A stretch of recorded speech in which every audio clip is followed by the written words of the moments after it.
Guys Bangalore போக போகிறோம், நீங்களும் வரீங்க என் கூட. ரீசெண்டாக எங்கள் பெரியமா உன்னை பார்க்கணும் போல் இருக்குன்ட்டு பெங்களூர் வர சொன்னாங்க. ஸோ அதுக்காகவே சட்டுப்புட்டுன்னு ஒரு பஸ்ஸை பிடிச்சி பெங்களூர் கிளம்பிட்டேன். எவனுமே நம்மளை டிஸ்டர்ப் பண்ணக்கூடாதுன்ட்டு அப்பர் பத்தா பார்த்து பக்காவாக செட்டில் ஆகிட்டேன்.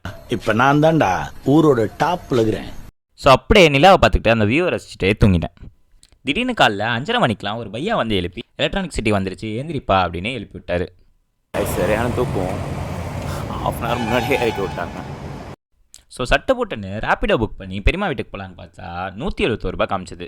இதுவே ரோடுக்கு அந்த சைடு ஒரு பிக்கப் பாயிண்ட்டில் 41 ரூபா தான் காமிச்சது. ஸோ ஒரு ஃப்ளைஓவரில் ஏறி ரோடை கிராஸ் பண்ணி அந்த சைடில் இருக்க பிக்கப் பாயிண்ட்டில் ஏறிட்டேன். பட் பெங்களூர் தமிழ்நாடு மாதிரி இல்லை. ரேப்பிடோ டிரைவர்ஸ் ஆட்டோ ஸ்டாண்ட்லேயே வந்து நம்மளை பிக்கப் பண்ணிக்கிறாங்க. எங்க தலைக்கு எவ்வளவு தில்லு பத்தியா? அண்ட் முக்கியமாக ஆப்பில் எவ்வளோ காமிக்குதோ அவ்வளோதான் கேட்குறாங்க. பட் உங்கள் நேர்மை எனக்கு ரொம்ப பிடிச்சிருக்கு. ஒரு வழியாக எப்படியோ 6 மணிக்குள்ளே பெரியமா வீட்டுக்கே ரீச் ஆகிட்டேன். யாரையுமே டிஸ்டர்ப் பண்ணாமல் ஹாலில் இருக்க சோஃபாலே படுத்துட்டேன். சென்னையில் சும்மா இருந்தது பார்த்தாம பெங்களூர் போயும் சும்மா இருந்தேன். நான் சும்மாவே இருக்கிறத பார்த்தேன் எங்கள் பெரியமா சும்மா இல்லாமல் சும்மாரா கடைக்கு அனுப்புறது, துணியை காய வைக்கிறது, மோட்டர் போட கீழே அனுப்புறது, அது மாதிரி கஷ்டமான டாஸ்க்காக கொடுத்து என்ன நல்லா குஜிலி மஸ்து பண்ணிட்டாங்க.